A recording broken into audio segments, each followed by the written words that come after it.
කෙලෙස් ගත වී වසර 2ක් ගත වී තිබුණත් විදුරට නම් මේ රටේ සීතල පරිසරය තවමත් තොර වී තිබුණේ නැත. රැකියාවේ වෙහෙස නිවා ගන්නට ඔහු කාමරයේ ජනේලය අසලින් වාඩි වී සිටියේය. හදිසියේම ඔහුගේ ජංගම දුරකථනය නාද විය. එය ඔහු නොදන්නා අංකයකිනි. හෙලෝ. විදුර සැකයෙන් යුතුව ඇමතුමට පිළිතුරු දුන්නේය. මිනිත්තුවක නිහඬියාවකට පසු ඇසුනේ ඊටම මෘදු මිහිරි කටහඬකි. අනේ සොරි, මම වැරදි අංකයකටද මේ කතා කරේ? මම ගත්තේ මගේ යාළුවෙකුට. ඒත් මේ අංකේ මගේ ෆෝන් එකේ සේව් වෙලා තිබුණේ කොහොමද කියලා මට මතක නැහැ. එය ලාංකික තරුණියකගේ හඬ බව විදුර වහා හඳුනා ගත්තේය. ඒ හඬ තුල වූ අහිංසක බව ඔහුගේ හදවතේ යම් තැනක තැන්පත් විය. එදින ආරම්භුණු ඒ දුරකථන ඇමතුම සතියක් ඇතුළත දිනපතාම පුරුද්දක් විය. ඇය සමාධි බව ඔහු දැනගත් දින කිහිපයකට පසුවය. දුර රටක හුදකලාව සිටි විදුරට සමාධිගේ හඬ ජීවය ලැබීමක් විය.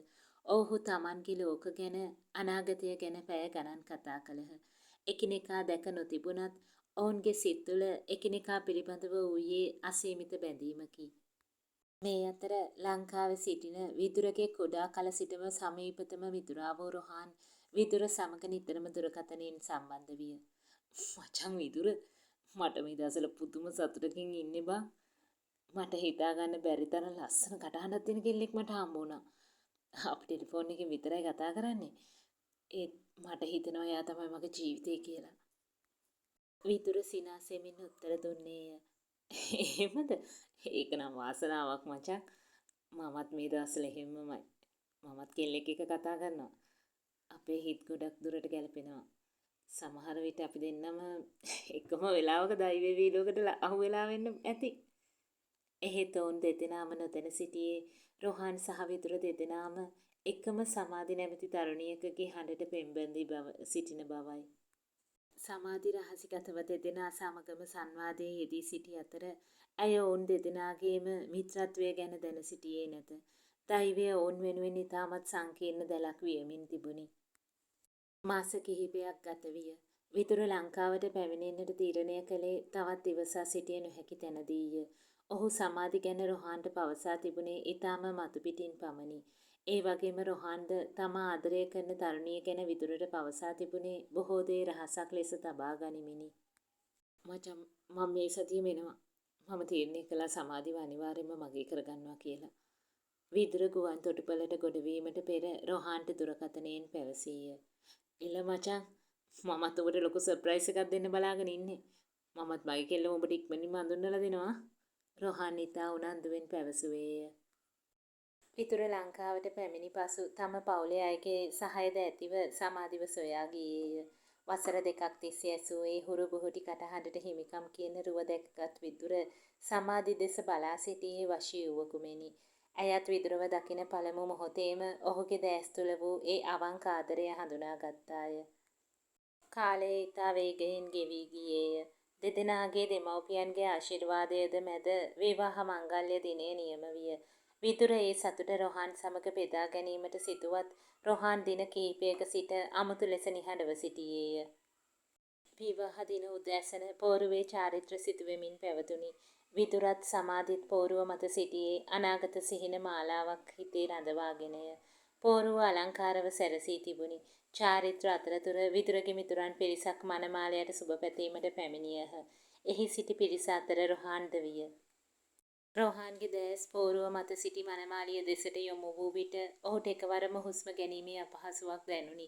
ඔහු දුටුවේ තමා ජීවිතයටවත් වඩා ආදරය කළ, සෑම රාත්‍රියකම දුරකථනයෙන් කතා කළ ඒ මියුරු හඬට හිමිකම් කියන තරුණිය තමාගේ හොඳම මිතුරාගේ බිරිඳ ලෙස පෝරුව මත සිටින ආකාරයයි.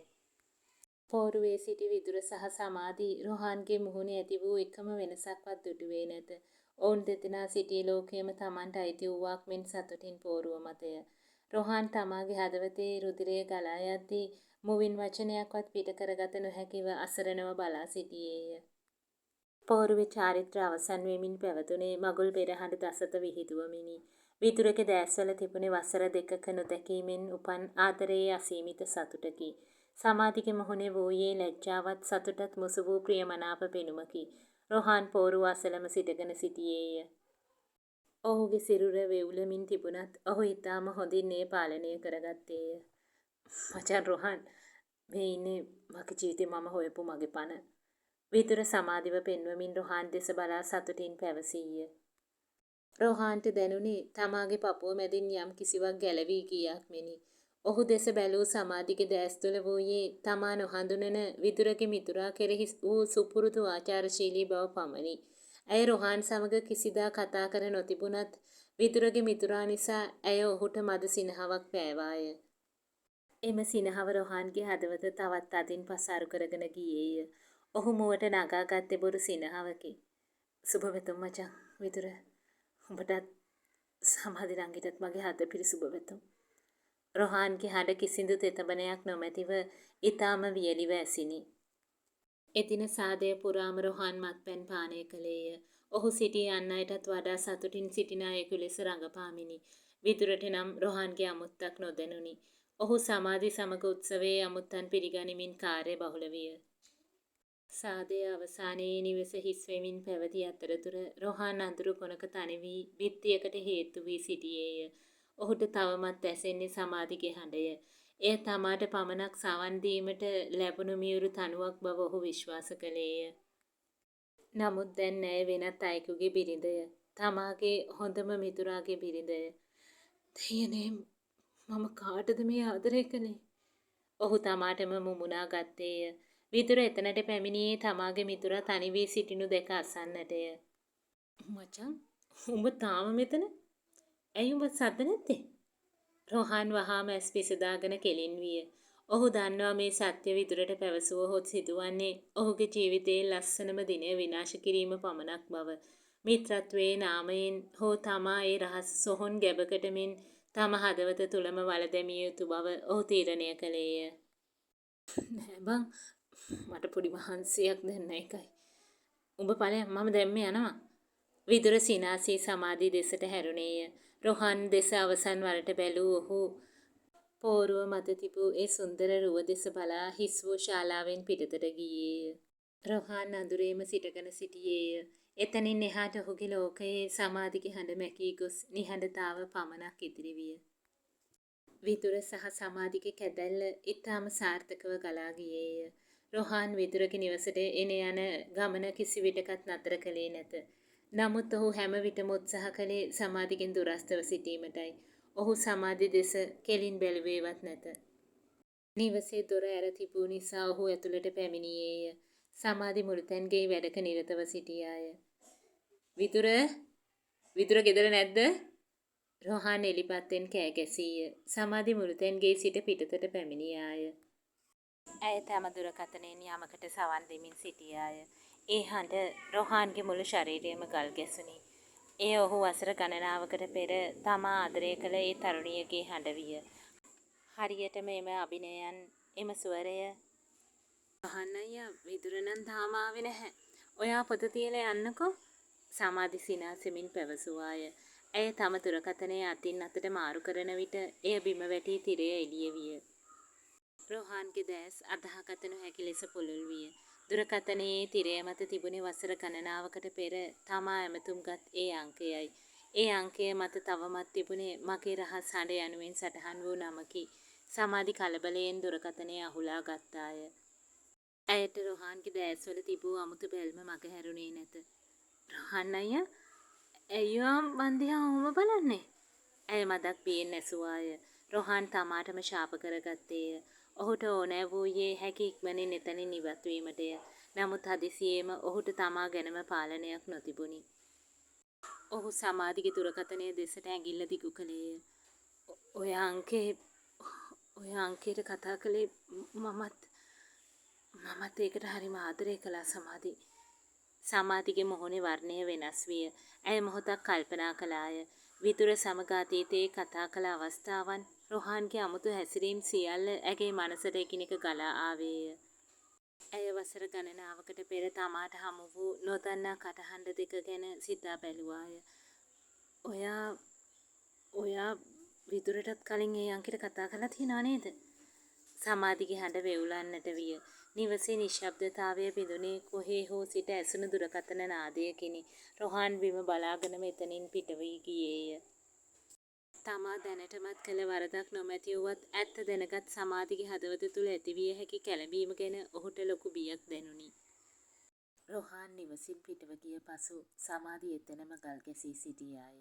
විනාඩි කිහිපයකට පෙර සිදු වූ දේ ඇගේ සිත තුළ විශාල කොණාටුවක් මතු කළාය. රොහාන්ගේ දැස්වල තිබූ ඒ වේදනාබර බැල්ම සහ ඔහු කී වචන කිහිපය සමාධිගේ මනසේ අතීතයේ තිබූ බොඳ වූ මතකයන් නැවත පණ ගැන්වීය.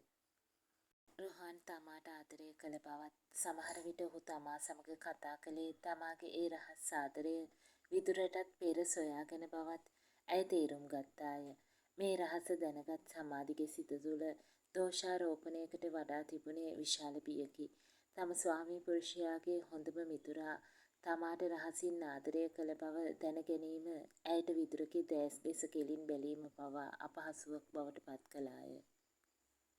එදින සවස් වරුවේ විදුර නිවසට පැමිණියේ ඉතාමත් ප්‍රීතියෙනි. සමාධි, අත් දවස මොකද වුනේ? මම එනකොට රොහාන් මෙහි ඇවිත් ගියා කියලා මට ආරංචි වුණා. විදුර ඇය අසලින් වාඩි වෙමින් ඇසුවේය. සමාධි මදක් තිගැස්සුනාය. ඇය තම පාලනය අත් නොහැර සිනහවක් පෑවාය. "ඔව්, එයා ඔයාගේ පොතක් අරන් යන්න ආවා." එතැන් පටන් නිවසේ වාතාවරණය වෙනස් විය. සමාධි කලින් තරම් විවෘත නොවුනාය. ඇය විදුර සමග කතා කරන විටත් සමහර වෙලාවට ඇයට සිතුනේ තමා කතා කරන්නේ කාටද යන්නයි. විදුරගේ ආදරය තුළ ඇයට පෙනුනේ අහිංසක බවක් වුවත් රොහාන්ගේ නිහඬ ආදරය ඇගේ සිත යටින් මතුවන්නට විය. විදුරටත් මේ වෙනස දැනෙන්නට පටන් ගත්තේය. "සමාධි, ඔයා මොනවා හරි දෙයකට හිතින් වද වෙනව නේද? මෑතකදී ඉඳන් ඔයා ගොඩක් නිහඬයි. රොහාන් එදා ආවට පස්සේ ඔයා වෙනස් වුණා වගේ මට දැනෙනවා. ඔය දෙන්න අතර මොනවා හරි ප්‍රශ්නයක්වත් වුණාද?"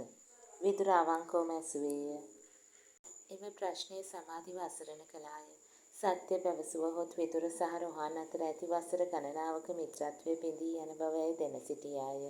එමෙන්ම රොහාන් ඇය කෙරෙහි තබාගත් ඒ උතුම් ආදරය අගෞරවයට පත් කිරීමට ඇය අකමැති නොවූවාය.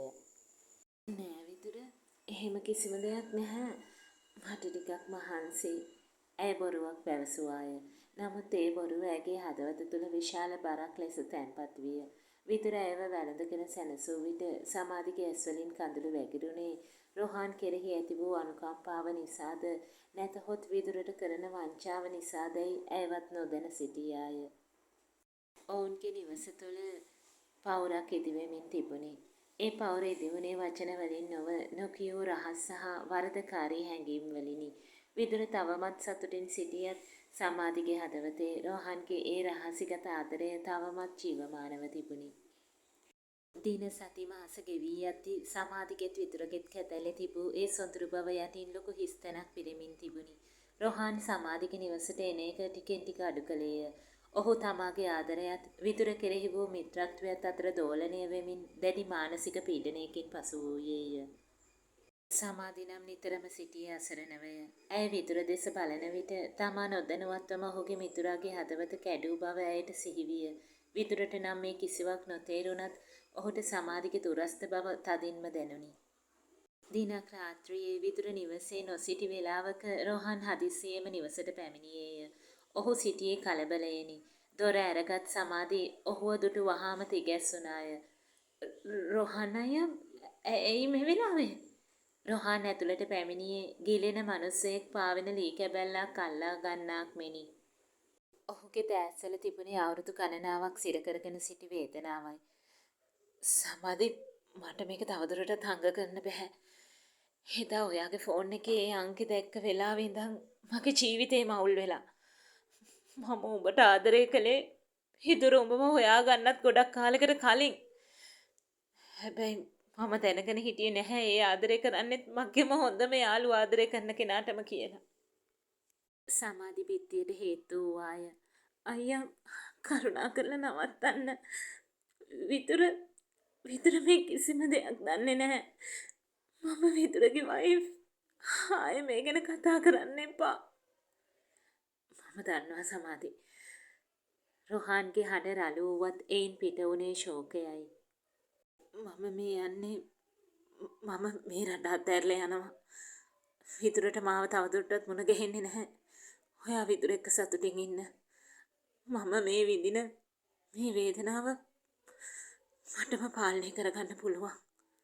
ඒ මොහොතේම නිවසේ ප්‍රධාන දොර විවෘත විය. විදුර පිටත සිට පැමිණියේය. රොහාන් හා සමාධි ඉතා ළඟින් බරපතල දෙයක් ගැන කතා කරමින් සිටිනු දුටු ඔහුට මොහොතකට තමා දකින දේ විශ්වාස කරගත නොහැකි විය. මොකද්ද මෙතන වෙන්නේ? රොහාන්? සමාධි? ඔයාලා මොකද්ද මේ කතා කරන්නේ? විදුරගේ හඬේ තිබුණේ සැකය සහ කම්පනයයි. රොහාන් තමා දෙස බලා සිටින තම මිතුරා දෙස බැලුවේය. තමාගේ ජීවිතයේ මිත්‍රත්වය සහ තමාගේම ආදරය යන දෙකම එකම තැනකදී තමා අතින්ම විනාශ වී යන බව ඔහුට තේරුණි. සමාධි කිසිවක් කියාගත නොහැකිව ඇස්වල කඳුළු පුරවගෙන බිම බලා ගත්තාය. විදුරගේ බැල්ම සමාධි දෙසටත් ඉන්පසු රොහාන් දෙසටත් මාරුවෙන් මාරුවට යොමු විය. නිවසේ තිබූ නිශ්ශබ්දතාවය මරණීය වේගයකින් ඔවුන් තිදෙනා වටා තද විය. නිවසේ තිබූ නිශ්ශබ්දතාවය කොතරම් දෙයත් ඔවුන් තිදෙනාගේම හදගැස්ම ඒ නිහඬතාවය මැද පැහැදිලිව ඇසිනි. විදුරගේ දෑස්වල තිබුණේ කෝපයට වඩා ගැඹුරු වූ වේදනාවකි. එහෙත් කිසිවක් සඟවා සිටිය නොහැකි තත්වයක් උදා වී තිබූ බැවින් රොහාන් සියල්ල මිතුරාට පැවසුවේය. රොහාන්, උඹ මගේ හොඳම යාළුවා. හැබැයි උඹ සමාධි ගැන ඔය තරම් ලොකු ආදරයක් තියාගෙන හිටියනම් ඇයි උඹ මට ඒක කවදාවත් නොකිව්වේ? විදුරගේ හඬ සෙමින් දෝංකාර දුන්නේය. රොහාන් බිම බලාගෙන සිටියේය. ඔහුගේ දෑස් තෙත් වී තිබුණි. මම කවදාවත් හිතුවේ නෑ විදුර අපි දෙන්නම ආදරය කරන්නේ එකම කෙනෙක්ට කියලා. ඔයා ලංකාවට එන්න කලින්ම මම එයාට හදවතින්ම ආදරය කළා. හැබැයි පෝරු උඩදී මම දැක්ක දේ ඒදී මාව ඇත්තටම කම්පණය කළා. ඒත් මම විදුර මගේ යාළුවව මගේ ආදරයට වඩා උතුම් කියලා හිතුවා. මම උඹලා දෙන්නගේ ජීවිතේ විනාශ කරන්න කැමති වුණේ නැහැ. සමාධි කඳුළු සලමින් විදුර අසලට වී ඔහුගේ අතක් අල්ලගත්තාය. ඇය කිසිවක් නොකියා සිටියේ රොහාන්ගේ ඒ උතුම් කැපකිරීම හමුවේ ඇයට තවදුරටත් කිසිවක් පැවසීමට ශක්තියක් නොතිබූ බැවිනි. විදුර මොහොතක් කල්පනා කළේය. ඔහු රොහාන්ගේ උරහිස මත අත තබා මදක් තද කළේය. උඹ මේ රහස දරාගෙන අවුරුදු ගාණක් මගේ මුණ දිහා බලාගෙන hina වුණා නේද රොහාන්? ඒක මිනිස්සෙක්ට කරන්න පුළුවන් ලොකුම කැපකිරීම. මම ඔබට වෛර කරන්නේ නැහැ. මොකද උඹේ ආදරය අවංකයි කියන එක මම දැන් තේරුම් ගන්නවා. විදුරගේ වචන වලින් රොහාන්ට දැනුනේ ලොකු සහනයකි. නමුත් ඔහු තවදුරටත් එහි රැඳී සිටීම විදුරගේ සහ සමාධිගේ කැදැල්ලට බාධාවක් වනු ඇතැයි ඔහු සිතුවේය. මම යනවා විදුර. මේ දේ මම මගේ හදවතේම තියාගෙන මගේ අලුත් ජීවිතේ පටන් ගන්නවා. ඔයාලා දෙන්න සතුටින් ඉන්න. මේ රහස මෙතනින් ඉවරයි. මාව ආයෙ හොයන්න එපා. රොහාන් වේගයෙන් නිවසෙන් පිටතට පියමැන්නේය. ඔහු නැවත හැරී බැලුවේ නැත. අඳුරු මාවත දිගේ ඔහු ඈතටම ඇවිද ගියේය. ඔහු පිටව ගියේ තමාගේ හදවතේ වූ ආදරයද මිත්‍රත්වයද යන සියල්ලම එකම තැනකදී ගිනි තබා අලු කරමිනි.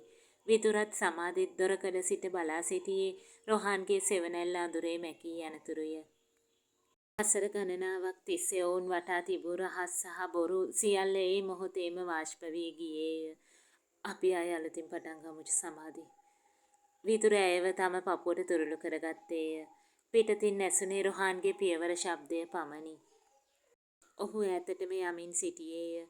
ආදරය යනු අයිති කර ගැනීම පමණක් නොවන බවත් ඇතැම් විට අහිමි කර ගැනීම තුලින් ආදරය ජයගත හැකි බවත් ඔහු තේරුම් ගත්තේය. එදින රාත්‍රියේ ඔවුන්ගේ ජීවිතවලට උදා වූයේ බරකින් නිදහස් වූ අලුත් උදෑසනක් විය. මං හිතනවා මේ කතාවෙනුත් ඔයාලා මොනවා හරි දෙයක් ඔයාලගේ ජීවිතේට එකතු කරගන්න ඇති කියලා. එහෙනම් කතාව අවසානය වෙනකන් කියපු ඔයාලා හැමෝටම බොහොම ස්තුතියි.